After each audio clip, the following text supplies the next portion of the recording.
열람시 주의사항. 해당 문서는 1900년 월 1 이후 고유의 구역으로 지정된 지역에서 수습된 잔존자들이 서로 구전하며 적어내려간 생존 지침서의 사본입니다. 고유의 구역은 어느 날 갑자기 찾아온 소년과 그로 인해 초토화된 도시를 다시 한번 육중한 몸매의 비만남이 찾아오면서 아무것도 남지 않게 된 공간입니다. 문서 내에는 실제 피해 사례와 고증을 기반으로 한 표현이 일부 포함되어 있으며 이는 정신적 충격을 유발할 수 있습니다. 열람시 주의 바랍니다. 아침 8시 15분 이전에는 지하에 있어야 한다. 소년은 항상 정해진 시각에 도착한다. 소년의 걸음은 무겁지 않지만 내려다보는 시선은 태양보다 뜨겁다. 8시 15분에 지면 위에 서 있다면 당신은 그림자만 남긴 채 증발할 것이다. 실제 지상에서 그 소년을 본 목격자들의 마지막 흔적은 벽과 도로에 검게 새겨진 실루엣이었다. 창문 근처에 있지 마라. 유리창은 소년이 가장 먼저 깨뜨리는 장난감이다. 소년의 주변 1.5km 내에선 건물이 힘없이 무너지고 창문은 날카로운 칼날이 되어 튕겨나간다. 만약 당신이 소년을 피해 숨어 있었지만 그곳이 창문 옆이라면 무조건 피해라.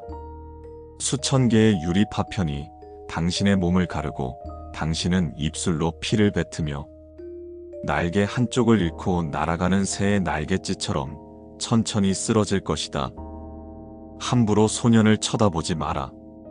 소년의 미소는 태양보다 밝고 각막을 태운다. 순간의 섬광은 망막을 새까맣게 그을려 영구적인 실명을 유발한다. 나무, 사람, 건물. 그 어떤 것도 소년의 앞에선 구분되지 않는다. 전부가 흰색으로 보였다가 그 후엔 영원한 어둠뿐이다. 낙하산이 보이면 도망쳐라. 비만남은 항상 낙하산을 타고 온다. 하늘에서 느리게 내려오는 하얀 천은 마치 자비로운 신의 강림처럼 보이지만 그 아래에는 사망의 덩어리가 달려있다. 그 남성을 목격한 이들은 하나같이 그 육중한 몸매를 보고 구조물자로 착각했다. 그리고 그들은 더 이상 존재하지 않게 되었다. 검게 그을린 비는 마시지 마라. 비만남이 땅에 두 발을 내디딘 후 내리는 비는 까맣고 끈적하다. 그것은 증발한 사람들의 피부와 타버린 건물의 잔해로 이루어진 먼지가 섞인 비다. 그 비를 마시거나 접촉하게 되면 내장의 점막부터 타들어가며 몇 주 안에 구토, 출혈, 발열로 죽는다. 어떤 아이는 그 비를 맞고 하루 만에 이빨이 빠지기 시작했다. 그림자가 없어진 자와는 말하지 마라. 비만남이 발한 섬광에 의해 증발한 사람들은 종종 그림자 없는 자로 나타난다. 그들은 완전히 타버려 형체를 알아볼 수 없지만 사람인 척하며 소리를 낸다. 당신이 그들의 말을 듣고 따라가면 당신도 그림자를 벗고 이 세계에서 사라지게 된다. 무연탄 냄새가 진동하면 재빨리 숨을 참아라.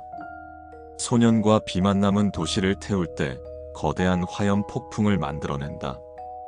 이 불길은 초속 수십 미터로 불어오며 산소를 모조리 빨아들인다. 숨을 쉬면 뜨거운 재와 공기가 폐를 태운다. 살아남은 자들은 대부분 마치 내부가 익은 것 같았다고 증언한다. 입에서 피가 나기 시작하면 3일 내로 주변 정리를 끝마쳐라. 그것은 소년 혹은 비만남을 어떤 방식으로든 목격했을 때의 초기 증상이다. 구토, 혈변, 점막 출혈은 회복의 신호가 아니다. 절망의 카운트다운일 뿐이다. 죽기 전 당신은 미친 듯이 웃거나 이유 없이 울게 된다. 이것은 뇌 조직이 서서히 괴사하고 있기 때문이다.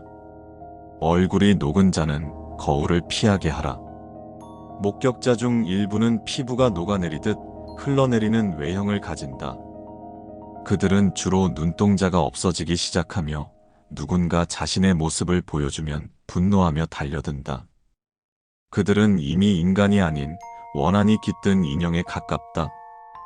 빨간 고무신을 신은 아이를 따라가지 마라. 그 아이는 도시에 남겨진 유일한 관측자다. 비만남이 도착하기 전 먼저 왔던 소년의 피해를 기억하는 존재이며 항상 붉은 고무신을 신고 있다. 아이를 따라가면 당신도 기억의 일부가 되어 이곳에서 나갈 수 없게 된다. 무언가 끓는 소리가 들린다면 그것은 물이 아니다. 소년과 비만남이 지나간 뒤 하천과 강물은 온천처럼 펄펄 끓는다. 하지만 끓는 이유는 마그마나 지열이 아니라 증발해버린 사람들의 육신 조각 때문이다. 그곳에서 나는 김은 온기가 아니라 오염된 숨결이다. 사람을 끌어안지 마라. 생존자 중 일부는 괴로움 속에서 접촉에 집착하게 된다. 그들은 함께 살아남자는 말을 반복하며 당신에게 달라붙으려 한다. 그러나 그들 대부분은 심각한 정신 오염자로 그들과 접촉하면 당신도 오염된다. 더불어 그들의 살점은 손에 달라붙을 정도로 무르다. 그들이 지나가고 3일 후엔 비가 오고 그 뒤엔 죽음이 온다. 그들이 찾아온 것을 목격한 후 72시간이 지나면 목격 후유증이 급격히 악화된다. 비는 오염인자를 동반하고 시체는 부패보다 빨리 썩어가며 도끼를 품는다. 당신이 숨 쉴 공기도 마실 물도 먹을 음식도 없다. 3일은 생존자가 가진 기한의 끝이다. 소년은 고요하고 비만남은 느리다. 그러나 그들은 항상 온다. 도시는 이미 파괴되었지만 그들은 종종 다시 돌아온다. 소년은 순식간에 다녀가고 비만남은 천천히 다가온다. 이 규칙은 그것이 단 한 번의 방문이 아니었음을 암시한다. 그들은 기억 속에서 자라나는 괴물로서 영겁의 반복을 수행하고 있다. 이 모든 규칙은 죽은 자가 산자에게 남긴 것이다. 당신이 이 문서를 읽고 있다면 당신은 아직 살아있다. 하지만 오래 가진 못할 것이다. 이 규칙은 망각을 막기 위한 비명이며 당신의 생존은 기억 위에 있다. 그리고 기억은 항상 가장 끔찍한 순간부터 시작된다.